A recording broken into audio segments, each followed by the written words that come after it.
Welcome to the structure analysis one. We are going to start new chapter displacement of statically determinate structure, in which we are going to cover member bending in circular arc, relation between slope and deflection and radius of curvature, method of slope and deflection at a point, double integration method, deflection of cantilevers, deflection of simply supported beam, McLaurin's method, moment area method, conjugated beam method, and deflection by strain energy. Introduction of the chapter. A beam when loaded gets deflected. It is but obvious કે કોઈ પણ બીમને load આપવાથી એમાં minor પણ deflection તો થાય જ છે. The cross section of the beam displaced perpendicular to the initially straight axis of the beam and at the same time rotated. The axis of the loaded beam bends in a curve which is known as elastic curve or deflection curve. Definition of a point on the axis of the beam is vertical distance between its position before loading and after loading. Deflection of a point on an axis of the beam is the vertical distance between its position before loading and after loading. The angle through which the cross section rotates with respect to the original position is called the angular rotation of the section or slope. Again, the angle through which the cross section rotates with respect to the original position is called the angular rotation of the section, or it's also called a slope. The amount which a beam deflect depends upon its cross section and the bending moment, or it's called load also. The following are the two design criteria for the deflection of a beam: strength and stiffness. As per the strength criteria of the beam design, it should be strong enough to resist bending moment and shear force. As per the stiffness criteria of the beam design, it should be stiff enough to resist the deflection of the beam.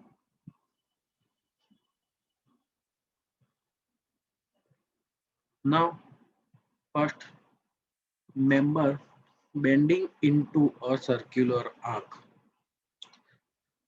We can show a figure, so a beam AB of span L subjected to a uniform bending moment M, so that the beam is bent to a circular shape A, B, and D, or ADB. Let R is equal to radius of arc.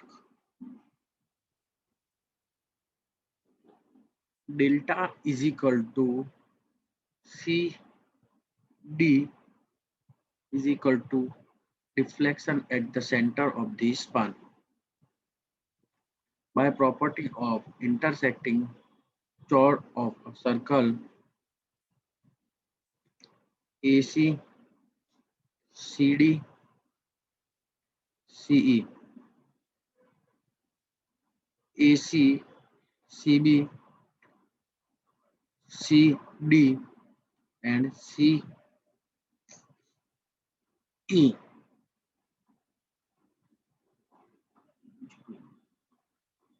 Okay. Now AC is equal to L by 2, CB is equal to L by 2, CD is equal to delta, and CE is equal to 2R minus delta. Okay, so simplify it. L square divided by 4 is equal to 2R delta minus delta square. For a practical beam, the deflection delta being a small quantity, delta square can be neglected. That's why we can uh, simplify it as a 2R delta is equal to L square divided by 4. Pivot the delta is equal to L square divided by 8 into R. From the relation M upon I is equal to E upon R, we can also study this relation in mechanics of solid. So R is equal to EI upon M. Put the values of R into above equation. L square divided by 8R is equal to S square divided by 8 into M upon EI. So delta is equal to M into L square upon 8 EI, which is a maximum deflection of a beam. The maximum slope theta at A or B equal to angle AOC or BOC. Let us see AOC or BOC. Sin theta is equal to AC upon AO is equal to L upon 2R. Since theta is also small quantity, neglect theta in a radians. So theta is equal to L upon 2R. But we know that theta is equal to L into M, 2 into EI. So theta is equal to M into L upon 2 EI, which is a radius, which in a radian, and that's the maximum slope. Now another theory, relation between slope, deflection, and radius of curvature. Consider a small point or a portion of beam PQ bent into an arc as shown in figure 5.2. Let us see the figure 5.2. Here they consider a small portion of the beam which is curved. PQ is taken, ds is equal to length of beam, PQ, radius of arc, r is equal to c is equal to center of arc, pi,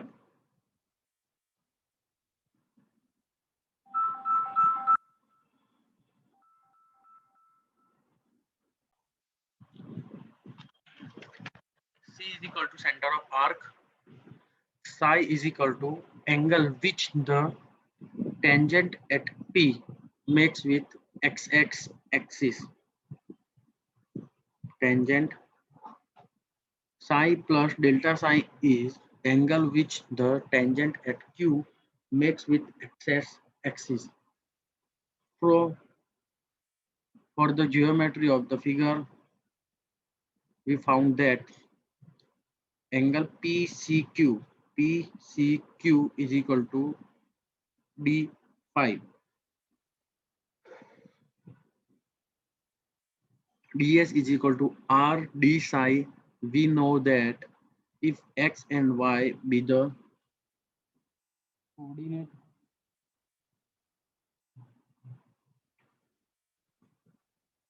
of point P, then tan psi is equal to dy by dx slope, sin psi dy by ds, r is equal to ds upon d psi is equal to ds upon dx, d psi upon dx, sec psi divided by d psi upon dx. cos psi is equal to dx upon ds, tan psi is equal to dy upon dx. Differentiating with respect to x, we have sec square psi into d psi upon dx is equal to del square y upon del x square. Simplify it, we can get d psi upon dx is equal to d square y upon dx square upon sec square psi.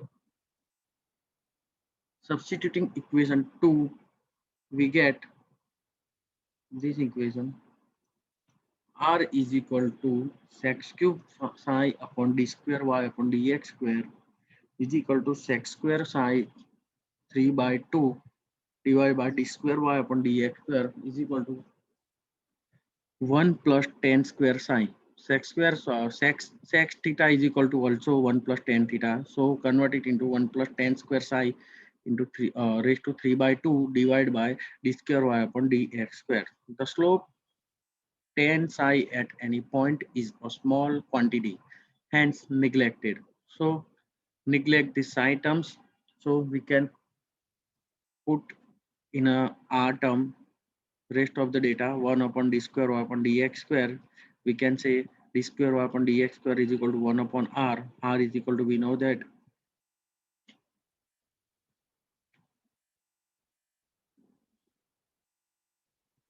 for curve beam we know that m upon I is equal to e upon r.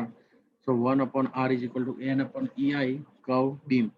So put this value in this, we can get m is equal to ei into del square y upon dx square.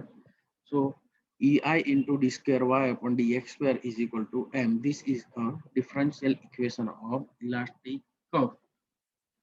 It should be clearly borne in the mind that the above equation takes into account the effect of bending moment only.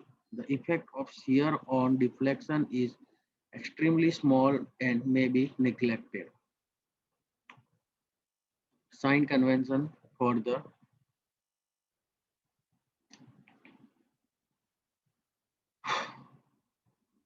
is damn similar to the same. We can continue our lecture with method of slope and deflection in the next chapter.